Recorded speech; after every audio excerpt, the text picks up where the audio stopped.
বিয়ের 10 বছর পর একদিন আসমা হঠাৎ জামিরুলকে বলল, তুমি কি আমাকে আর আগের মতো ভালোবাসো না? প্রশ্নটা শুনে জামিরুল কিছুক্ষণ চুপ করে রইল। তারপর সে যা করল, তা দেখে আসমার চোখ ভিজে গেল।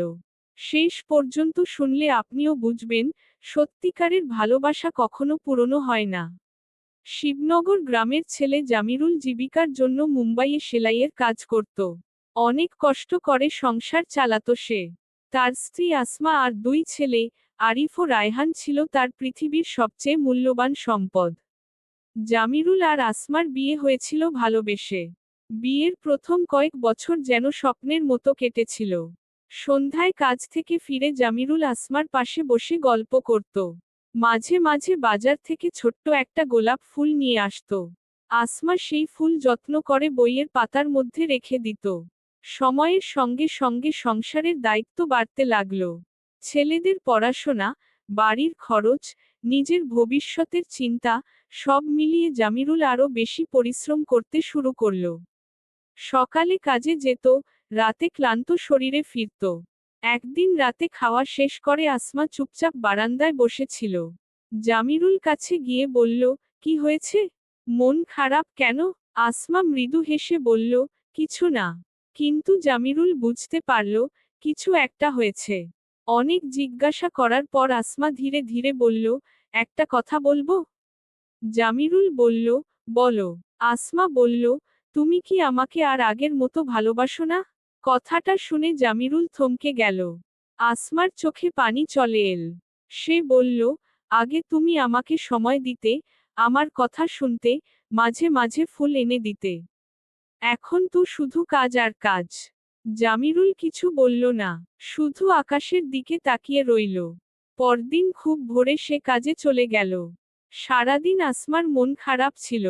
সে ভাবছিল, হয়তো জামিরুল তার কথায় কষ্ট পেয়েছে। রাতে জামিরুল বাড়ি ফিরল না। আসমা চিন্তায় পড়ে গেল। রাত 10টা, 11টা, 12টা পেরিয়ে গেল। তবুও জামিরুলের কোনো খবর নেই। অবশেষে রাত 1টার দিকে দরজায় কড়া নাড়ার শব্দ হলো। দৌড়ে দরজা খুলল আসমা। দেখল, জামিরুল দাঁড়িয়ে আছে। তার হাতে একটি ছোট্ট ব্যাগ। আসমা অবাক হয়ে বলল, এত রাতে? জামিরুল মুচকি হেসে ব্যাগটা তার হাতে দিল। ব্যাগ খুলে আসমা হতবাক হয়ে গেল। ভিতরে ছিল একটি লাল শাড়ি, কিছু গোলাপ ফুল আর একটি ছোট্ট চিঠি। কাপা হাতে চিঠিটা খুলল সে।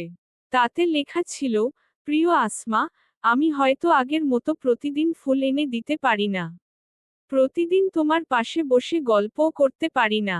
কিন্তু বিশ্বাস করো, আমি আজও তোমাকে সেই প্রথম দিনের মতোই ভালোবাসি। আমি বেশি কাজ করি শুধু তোমার আর আমাদের ছেলেদের সুন্দর ভবিষ্যতের জন্য। যদি কখনো মনে হয় আমি বদলে গেছি, তাহলে আমার ক্লান্ত মুখের আড়ালে লুকিয়ে থাকা ভালোবাসাটা দেখার চেষ্টা করো। কারণ আমার পৃথিবী শুরু হয় তোমাকে দিয়ে, শেষও হয় তোমাকে দিয়েই। চিঠি পড়তে পড়তে আসমার চোখ ভিজে গেল। সে জামিরুলকে জড়িয়ে ধরে কাঁদতে লাগল। আমাকে ক্ষমা করে দাও। আমি তোমাকে ভুল বুঝেছিলাম। জামিরুল হাসল। ভালোবাসা শুধু কথায় নয়, দায়িত্বেও প্রমাণ হয়। সেদিন রাতে তারা অনেকক্ষণ গল্প করল। পুরনো দিনের স্মৃতি মনে করল। আরিফ আর রায়হানও বাবা মাকে হাসতে দেখে খুশি হয়ে গেল। সেই দিন থেকে আসমা আর কখনো জামিরুলের ভালোবাসা নিয়ে সন্দেহ করেনি। আর জামিরুলও যত ব্যস্ত থাকুক, পরিবারের জন্য কিছু সময় রাখত। কারণ সে জানত, ভালোবাসা বাঁচিয়ে রাখতে শুধু টাকা নয়, সময়ও দরকার।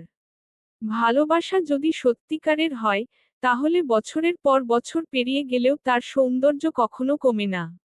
বরং দায়িত্ব, ত্যাগ আর বিশ্বাসের মাধ্যমে তা আরও গভীর হয়ে ওঠে।